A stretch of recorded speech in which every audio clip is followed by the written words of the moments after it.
अथर्वग्रहपीडाहरस्तोत्रम्। ग्रहाणामादिरादित्यो लोकरक्षणकारकः विषमस्थानसम्भूतां पीडां हरतु मे रविः।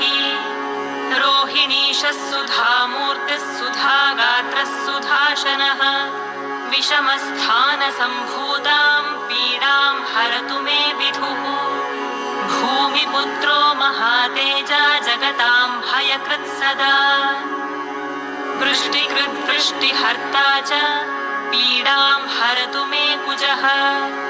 उत्पातरूपो जगतां चन्द्रपुत्रो महाद्युतिः सूर्यप्रियकरो विद्वान् पीडां हरतु मे बुधः। देवमन्त्री विशालाक्षः सदा लोकहिते रतः अनेकशिष्यसम्पूर्णः पीडां हरतु मे गुरुः। दैत्यमन्त्री गुरुस्तेषां प्राणतश्च महामतिः प्रभुस्ताराग्रहाणां च पीडां हरतु मे भृगुः। सूर्यपुत्रो दीर्घदेहो विशालाक्षः शिवप्रियः मन्दचारः प्रसन्नात्मा पीडां हरतु मे शनिः। महाशिरा महावक्त्रो दीर्घदंष्ट्रो महाबलः अतनुश्चोर्ध्वकेशश्च पीडां हरतु मे शिखी। अनेकरूपवर्णैश्च शतशोथसहस्रशः उत्पातरूपो जगतां पीडां हरतु मे तमः। इति ब्रह्माण्डपुराणोक्तम् नवग्रहपीडाहरस्तोत्रम् सम्पूर्णम्। अथ नवग्रहस्तोत्रम्। जपाकुसुमसङ्काशम् काश्यपेयं महाद्युतिम् तमोरिं सर्वपापघ्नम् प्रणतोऽस्मि दिवाकरम्।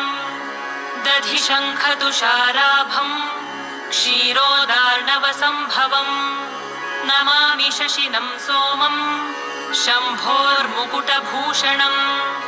धरणीगर्भसम्भूतम् विद्युत्कान्तिसमप्रभम् कुमारं शक्तिहस्तन्तम् मङ्गलं प्रणमाम्यहम्। प्रियङ्गुकलिकाश्यामम् रूपेणाप्रतिमं बुधम् सौम्यं सौम्यगुणोपेतम् तं बुधं प्रणमाम्यहम्।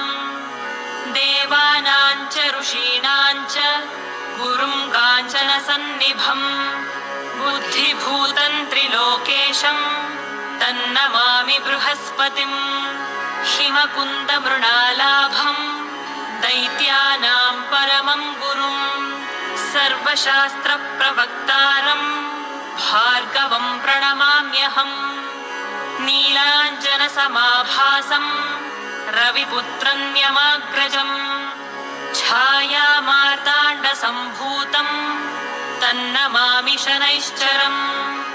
अर्धकायं महावीर्यं चन्द्रादित्यविमर्दनम् सिंहिकागर्भसम्भूतम् तं राहुं प्रणमाम्यहम्।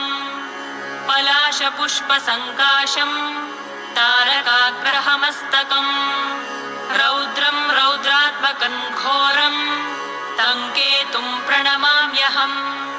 इति व्यासमुखोद्गीतम् यः पठेत् सुसमाहितः दिवा वा यदि वा रात्रौ विघ्नशान्तिर्भविष्यति।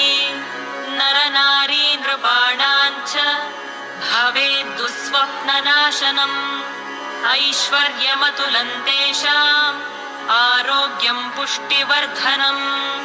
ग्रहनक्षत्रजाः पीडाः तस्कराग्निसमुद्भवाः ताः सर्वाः प्रशमन्यान्ति व्यासो ब्रूतेन संशयः। इति श्रीव्यासकृतनवग्रहस्तोत्रम् सम्पूर्णम्।